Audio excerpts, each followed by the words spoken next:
Hi guys, now you learn the basics of how to work with data frames, create lists, create matrices. We're going to move on to programming in R, starting with how to create functions. So, creating R functions. Okay, so there are some predefined functions in R already, like the sum function that we can get help on, but essentially what a function is a useful device, and it groups together a set of statements so you can run them more than once, and you can pass parameters to a function as well, so then it returns a value. So we can create a simple function first of all, so simple function, and let's call it greetings and salutations, the longest variable name you can find. So okay, so when you start working with functions, you have to use the command function, open and close parentheses, because we're passing nothing into the function, so there's no parameters. And then what you have to do after the parentheses is open curly braces, and it's normally a good practice to split it over lines, as so. So we can just use, we'll just print a command. We'll say, hello there, how are you?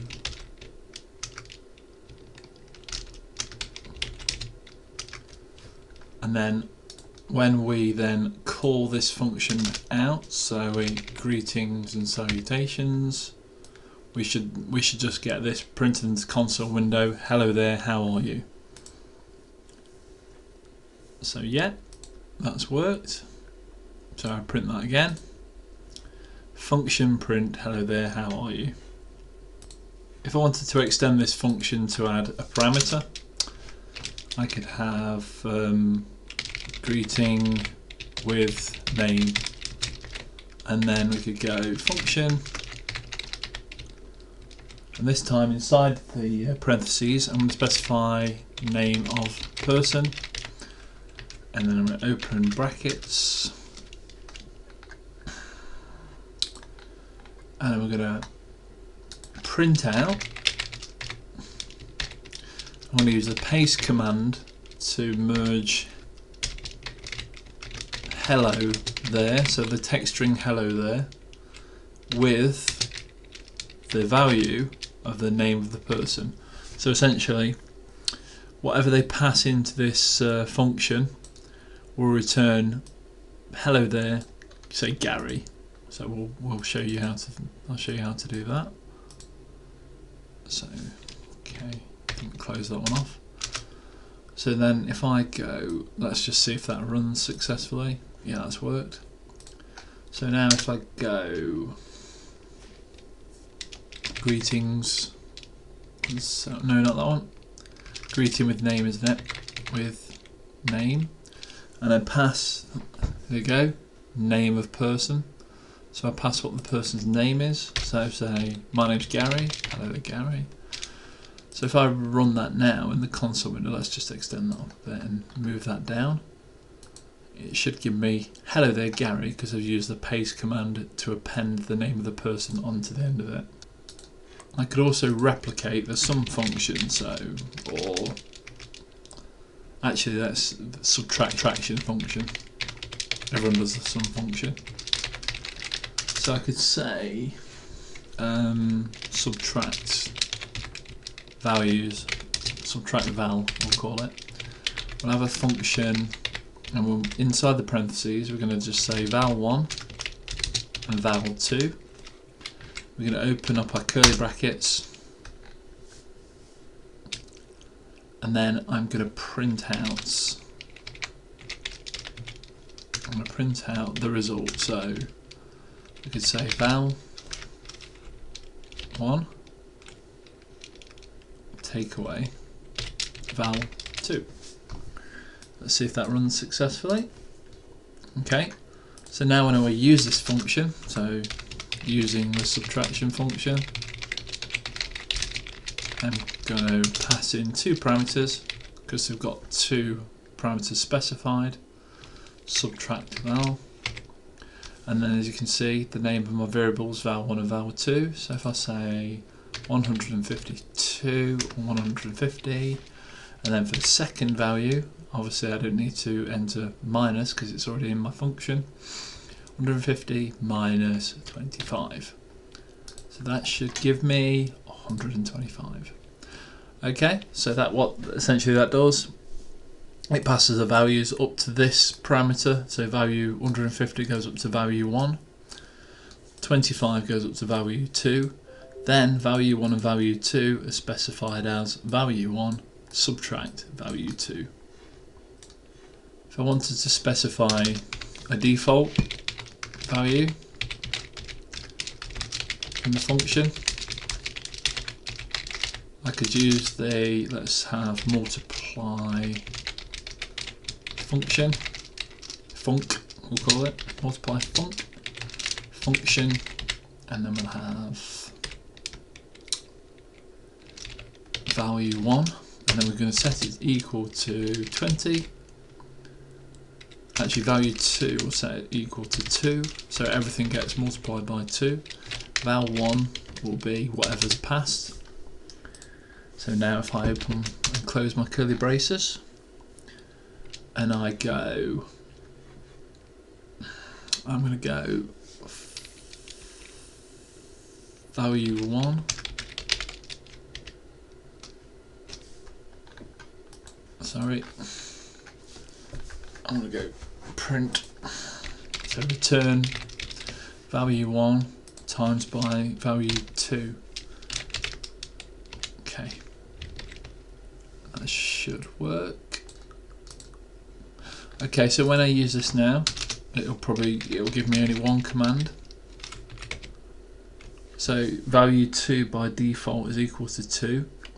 So I just specify 20 and it gives me 40 because there's already got a default value against it.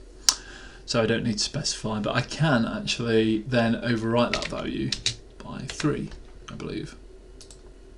Yep. So all you have to do is overwrite the what the default value is actually pass in a different value to what's already detailed. So I can put 2.5. Yeah. So that overwrites the 2 with 2.5. With functions, as previously, we've just been printed out the value to console, but we can use the return command, which returns the results based on the return keyword. So we can do let's just do the name example again. My name, we'll call it my name, and we'll have a function, and we'll specify default parameters here. So Gary, and let's say my title is Mr. Let's open the curly braces. And then we're going to say return. We're going to use the paste command again to paste them two together. I'm going to say title, so that's the name of the variable. So if you highlight the variable, it highlights what we've passed to it, and it's going to then say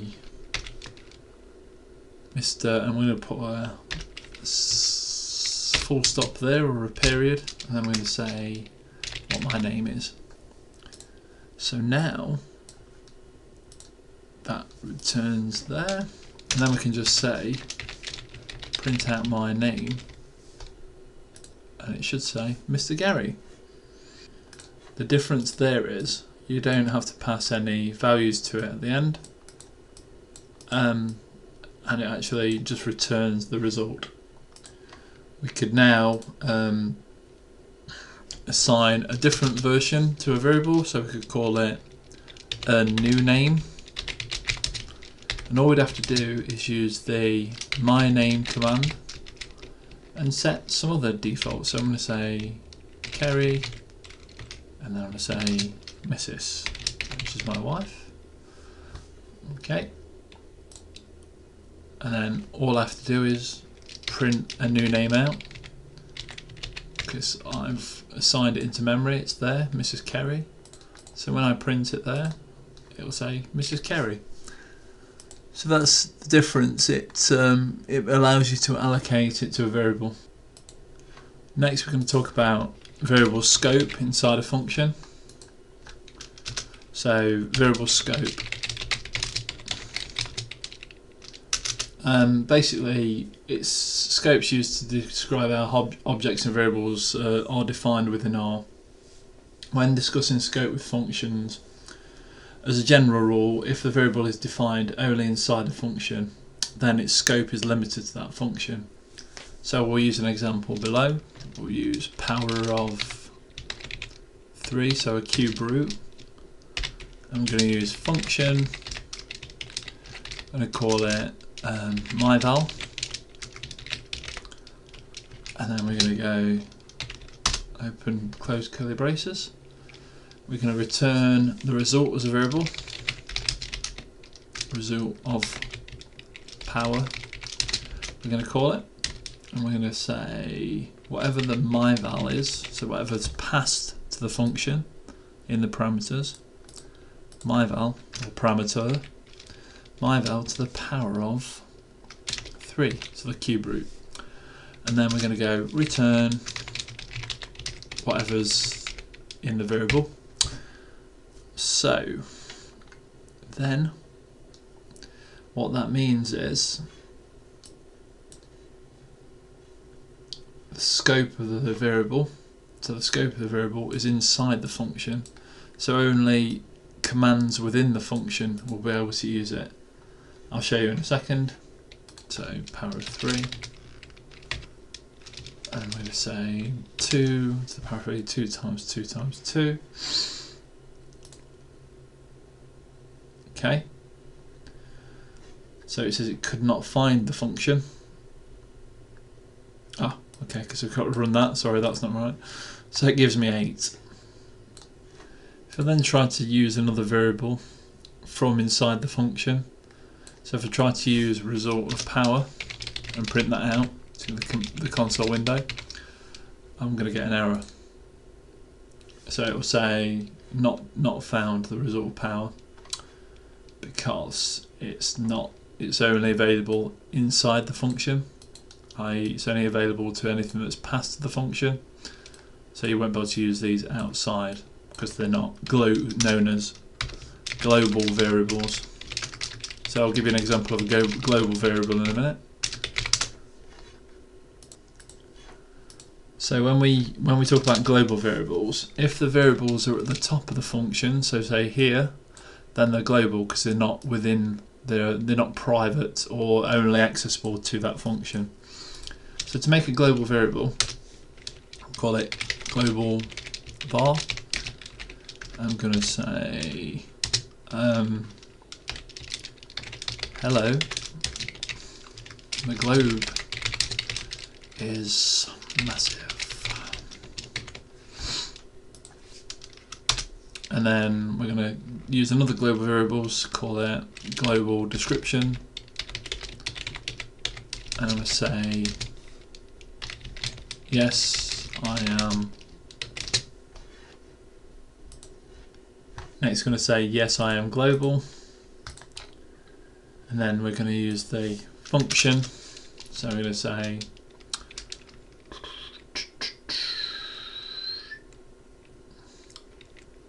okay, let's call it global function.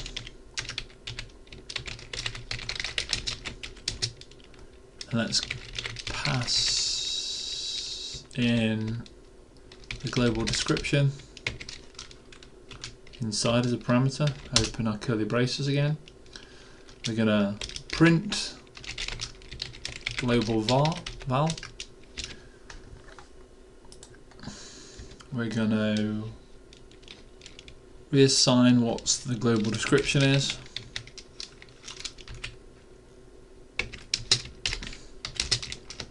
Amended. Yes, I'm global.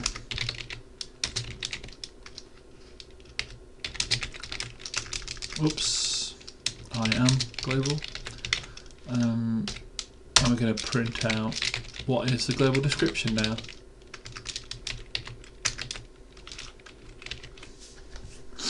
So if I run all those lines, and then I print out, so print out global description. Yes, I'm global. So for then I print out my function, glob function, and then I say pass in what the global description is now through the changes in the function. So it reassigns the value, what the global description is now. So it basically gives me 2 yes the globe is massive and amended yes I'm global. So what that does is, because these are global variables, it can then reassign the value of that global variable. If this global description was contained inside another variable, you'd get a runtime error because it doesn't know where to look for it.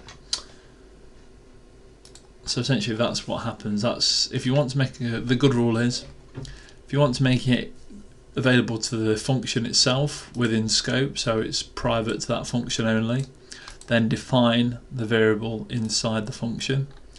If you want to define a global variable, that has to go at the top of the function. So variables, function, and then I can make some changes to that function. Okay guys, that wraps up functions. If you've got any questions, comments, just add them to either my blog post or my YouTube page. Thanks guys, catch the next programming tutorial from me.